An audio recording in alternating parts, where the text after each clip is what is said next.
Hey, it's Lee. Welcome to Business Problem Solved. Are you surviving or are you thriving? Are you getting by or are you getting better?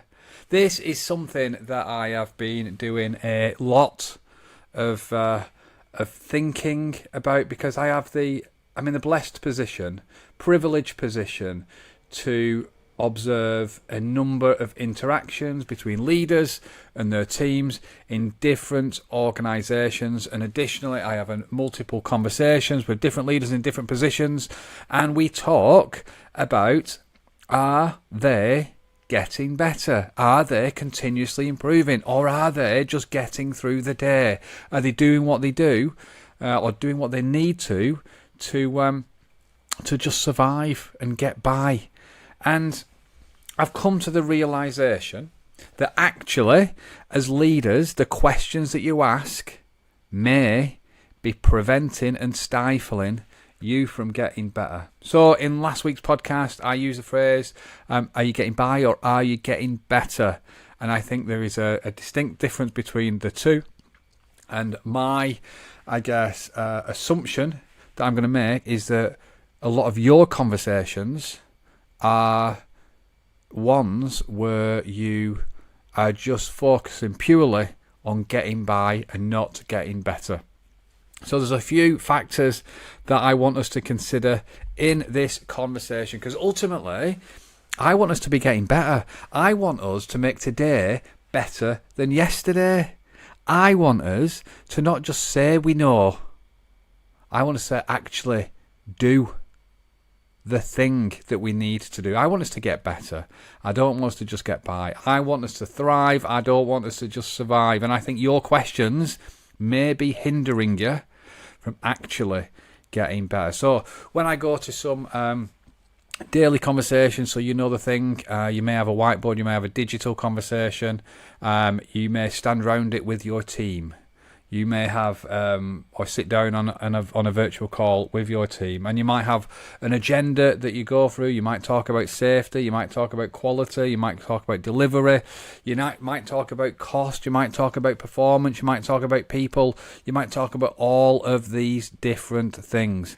But when you were talking about these things, I think the way that you're talking about them, the questions that you ask can have a pivotal impact on whether your focus is just on getting by or whether you're actually getting better.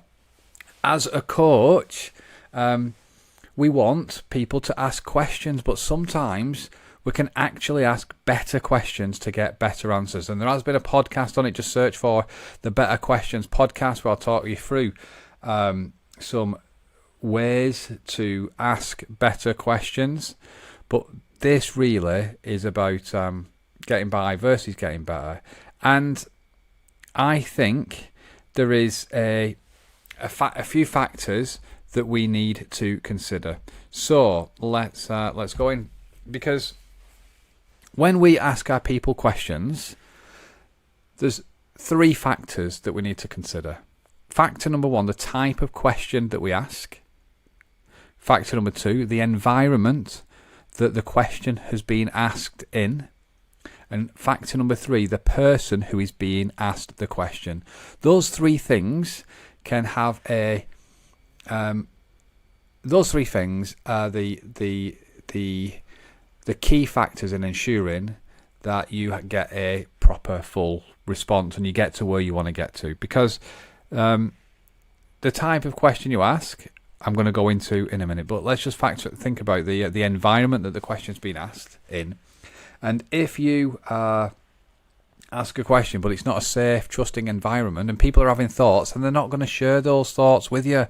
So the environment is key, and you need to try to ensure that the environment is safe, or that people have a space where they believe and they know that they can share their ideas and their thoughts openly without fear of being chastised for those things. And then the third point is around the person who is being asked. They've got to have the capacity and the desire to actually answer the question fully. We spoke in a podcast previously as well about the two most important metrics that I believe are not actually tracked or measured in any organisation. And metric or measure number one is the number of ideas that our people have. And no, I don't mean a suggestion box as a mechanism for capture. I mean the ideas that we're generating through the questions that we're asking. And then metric and measure number two is the lead time between that person having the idea, then sharing it in a conversation, and then us acting on it as well. So the lead time between idea, conversation, and action, but also the measure around generating and creating more ideas and thoughts in our people. And we do that primarily through the questions that we ask. And the question that we ask, our intent has got to be getting better, and our intent is not got to be getting by.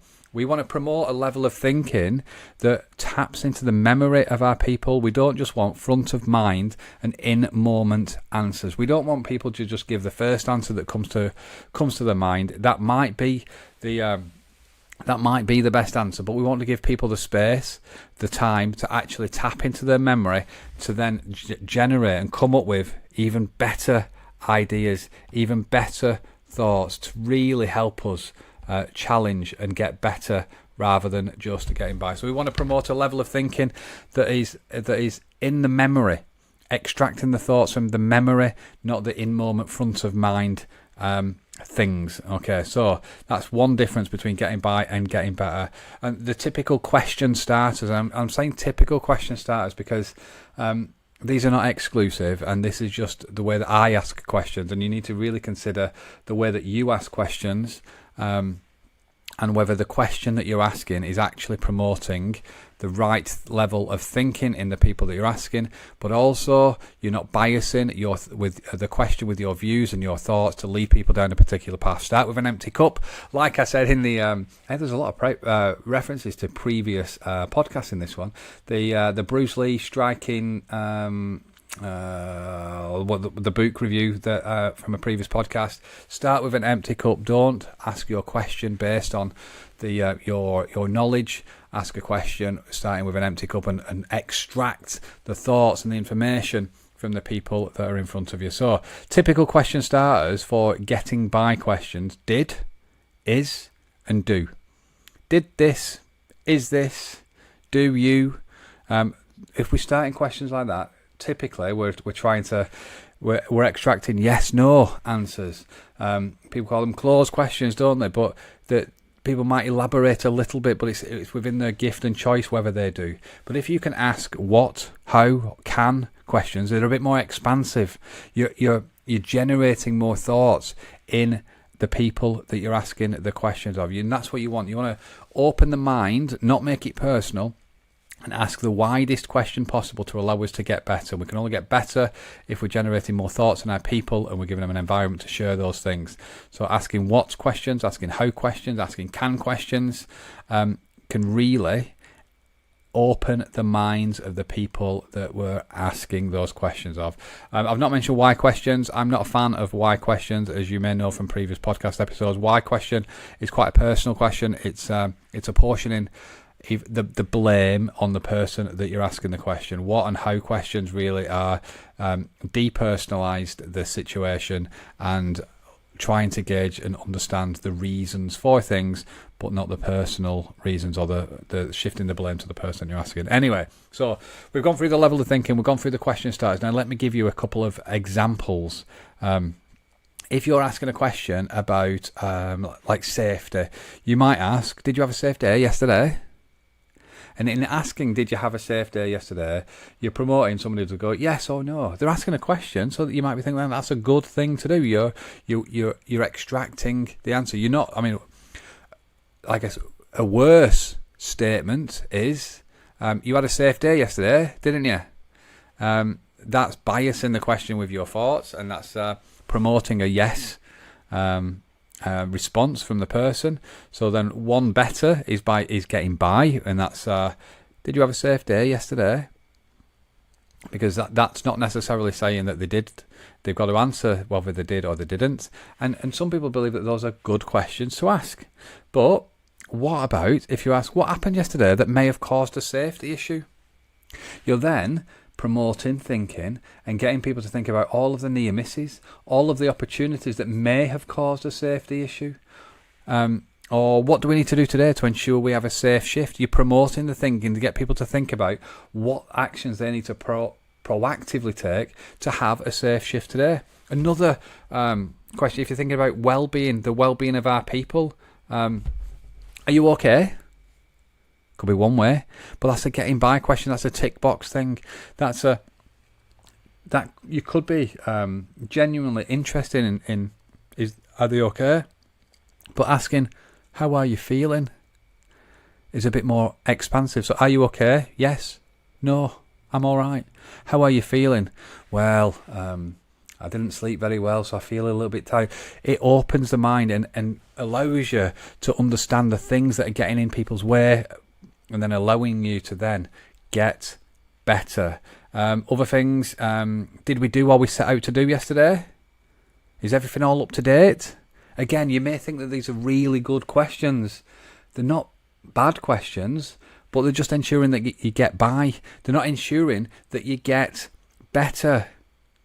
What got in your way yesterday? What prevented you from having a successful day yesterday? What enabled you to have a successful day yesterday? Those, you're tapping into the memory. You're tapping into identifying things that have helped or hindered to allow you to make today better than yesterday.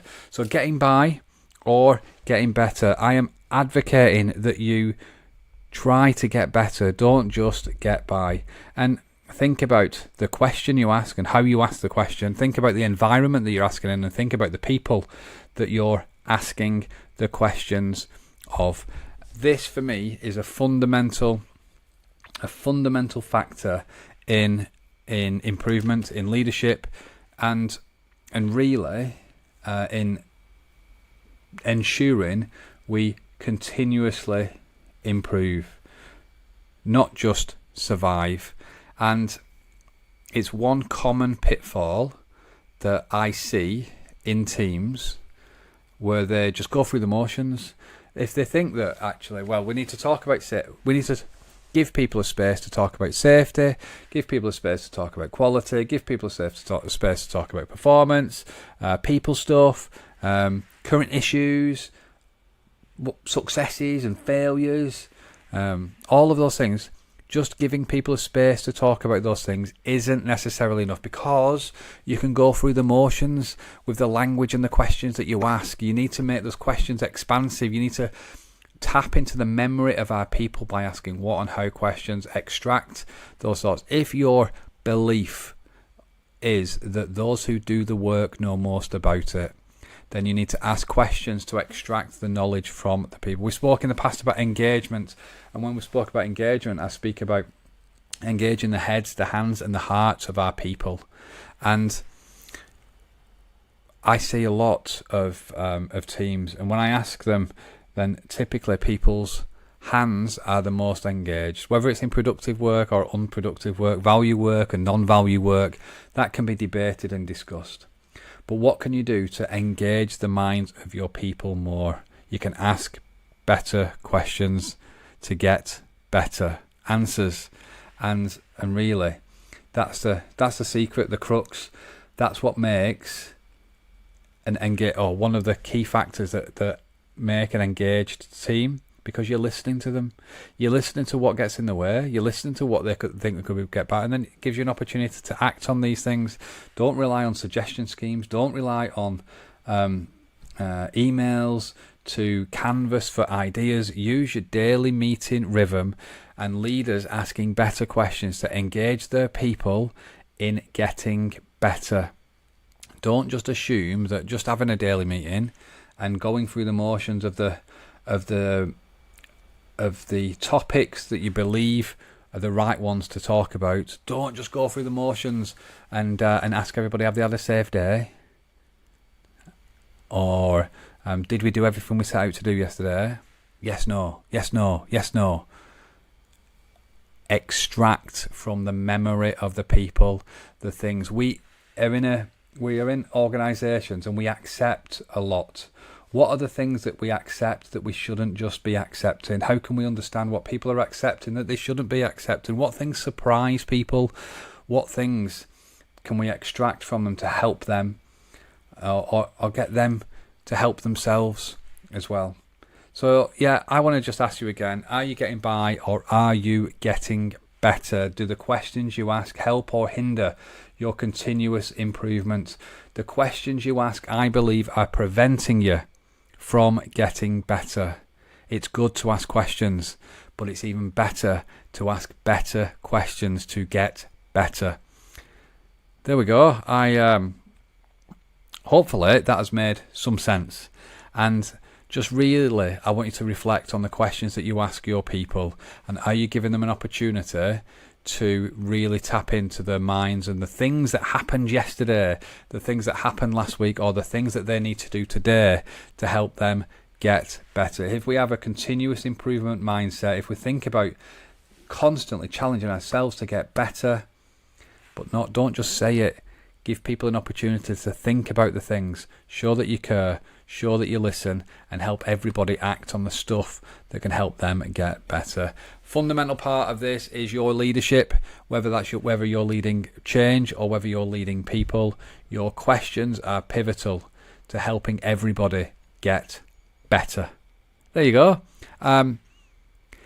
If you have any ideas or thoughts to help me get better with this podcast, I would love you to share the ideas and thoughts with me. So what ideas do you have to help me get better? Please do share them.